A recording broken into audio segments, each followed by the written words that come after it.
Lisa Irwin disappeared from her residence in Kansas City, Missouri in 2011, making her the nation's most notable missing baby. The family suspects the works of a drifter who they think kidnapped the baby. Over the years, the case has gripped the country with intrigue. Lisa Renee Irwin was discovered to be missing from her residence in Kansas City, Missouri by her father on October the 4th, 2011. According to the statements issued by the baby's mother, Deborah Bradley, Lisa had been in her bed when Deborah had gone to check on her at approximately 6:40 p.m., and then again at 10:40 p.m. on Monday, October the 3rd, 2011. However, when the baby's father, Jeremy Irwin, returned from his late-night job on Tuesday, October the 4th, he discovered several of the lights at the house were on and a window was open. He also found that the front door was unlocked. After that, he rushed to Lisa's bed to find her missing, and Deborah was asleep. "We just got up and started screaming for her, looking everywhere. She wasn't there," Bradley said to the news reporters. The police were immediately called. A subsequent search was conducted on the Irwin house on October the 19th, 2011.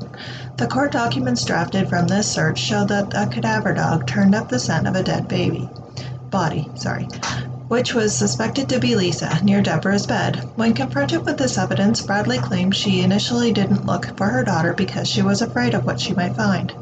Bradley, who is 25, told the Associated Press that she didn't know where she's at and she didn't do this. Officials issued an Amber Alert, which has been an active thing since the date of her disappearance.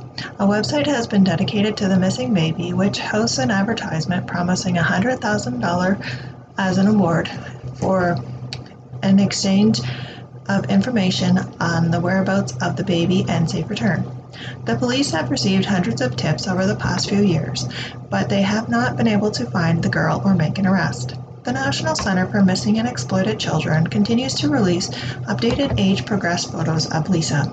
Every 3 years, the Center for Missing and Exploited Children releases an age-progressing image of what Lisa Irwin would look like.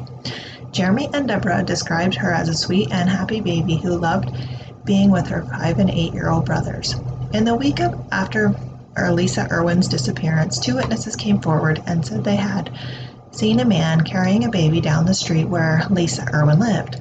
A surveillance video shows a man dressed in white leaving a wooded area nearby at approximately 2:30 a.m.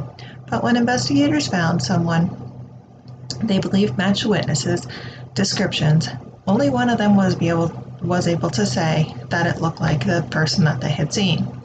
Another lead came when Jeremy Irwin discovered that 3 cell phones were missing from the house. He believes that whoever took the cell phones has Lisa, and one of the phones made a mysterious 50-second phone call around midnight on the night of her disappearance. Both Irwin and Bradley deny making it. When investigators looked into it, they discovered that the call was made to a Kansas City woman named Megan Wright, although she denies that she was the one who answered the telephone. But Wright was the ex-girlfriend of a person of interest in the case, a local transient who lived in a halfway house nearby. This whole case hinges on who made that call and why. Bill Stanton, a private investigator hired by Lisa's parents, told Good Morning America, "We firmly believe that the person who had that cell phone also has Lisa." Deborah became Lisa's prime suspect, especially when she failed the polygraph test. Deborah claimed that she is innocent. On November the 10th, 2011, the police wanted to speak to Lisa's brothers. They also wanted to take DNA samples, but the day before the boys were to go into the police station, Deborah and Jeremy changed their minds. A police request for a warrant claims that the inconsistent stories from people involved may have hampered early stages of the investigation. In May 2012, Deborah Bradley and Jeremy Irwin reported that their debit card had been fraudulently used on a website that provides false birth certificates. Their attorney also confirmed that he visited the website. Police have also said that they are continuing their investigation and they believe Irwin may still be alive. Lisa Renee Irwin was born on November the 11th, 2010, and has blue eyes with blonde hair and is from Kansas City, Missouri. She is approximately 2 feet 6 inches tall and weighs approximately 30 pounds, with a birthmark on her right thigh, and she was wearing purple pants and a purple shirt with kittens on it. Lisa still hasn't been found. In October, The Irwin family reported that an anonymous benefactor had hired a private investigator and issued a $100,000 reward for Lisa's return. If you have any information concerning this case, please contact your local FBI office or the nearest American embassy or consulate.